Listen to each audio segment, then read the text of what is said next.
Welcome back to another episode of Quick Picks with the Geek. I am your host, Bro Power the Geek.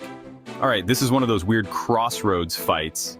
You got Kennedy Nzechukwu, who's been light-heavy in the streets and heavyweight in the sheets, versus Valter Walker, a dude who looks like he was grown in a Brazilian fight lab next to a vat of creatine and unfinished Muay Thai combos. Kennedy's trying to prove he belongs with the big boys, while Valter Walker is just trying to prove he's not a footnote in his brother's Wikipedia page. Let's break it down before the cage gets dented. Kennedy, the African savage, Nzechukwu, coming in as a minus 240 favorite with a record of 14-5. Kennedy's the kind of fighter who'll stare you down from across the cage like he just found out you texted his sister.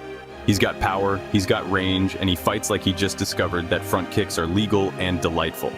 Since moving to heavyweight, Kennedy's been fighting like a guy who knows he doesn't have to cut weight anymore, and it shows. He's bigger, more durable, and walks into the cage like he just woke up from a nap and remembered he punches like a Ford Escort. 10 of his 14 wins are knockouts, and when he gets into rhythm, it's like watching someone slowly chop down a tree with malice.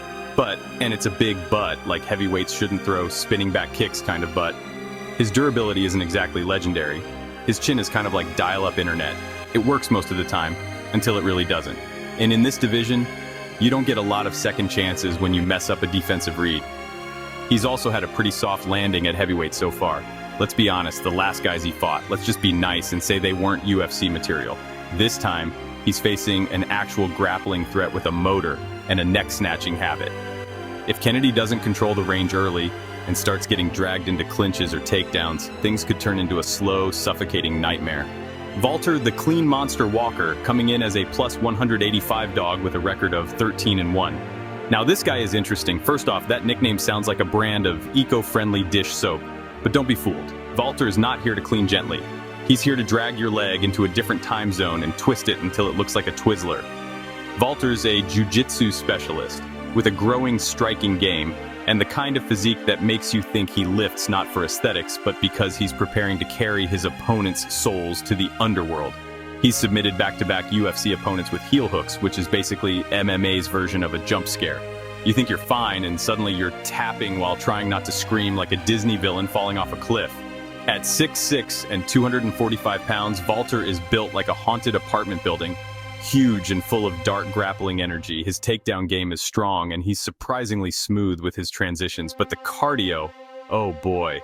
Watching him in round 3 is like watching your Wi-Fi go out mid-Netflix binge. The effort is there, but it's just not connecting. And on top, he sometimes lets guys hang around.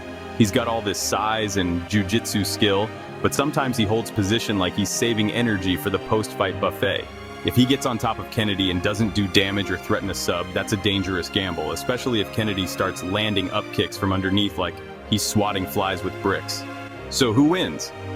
This one's spicy. If it stays on the feet, Kennedy's going to be flicking out that jab like he's trying to unlock a vending machine. His range, power, and footwork all give him a clear edge, especially early. If he can keep this at kickboxing distance, he'll wear Valter down. But if it hits the mat, Houston, we have a heel hook. Walker's got the grappling to ruin Kennedy's night and twist a leg into a retirement speech. And Kennedy's not exactly known for scrambling like a D1 wrestler. And then there's the gas tank issue. If this gets sloppy late, and spoiler alert, it probably will, one guy has better finishing instincts on the ground, and it ain't the African savage. Official pick, Valter, the clean monster. Walker. Yeah, I'm rolling with Valter. Kennedy is slick and dangerous on the feet, but this is the biggest, strongest, and most dangerous grappler he's faced at heavyweight. And I think Walker drags him into deep waters and either gets a sub, or grinds out an ugly decision with top control and just enough activity to keep the ref from standing them up. Also, anytime someone says heel hook and heavyweight, I immediately assume someone's going to scream in pain and tap like they're late for brunch. Give me Walker by submission and maybe a little side bet on Kennedy trying to land a desperation spinning elbow just for old time's sake. If you enjoyed this, go ahead and smash that like button. If you haven't subscribed yet, what are you waiting for? Hit that subscribe button and turn on notifications so you don't miss a beat when the next video drops. And don't be shy. Leave a comment below and let me know who you got winning this fight. Let's see who really has the crystal ball around here. Until next time.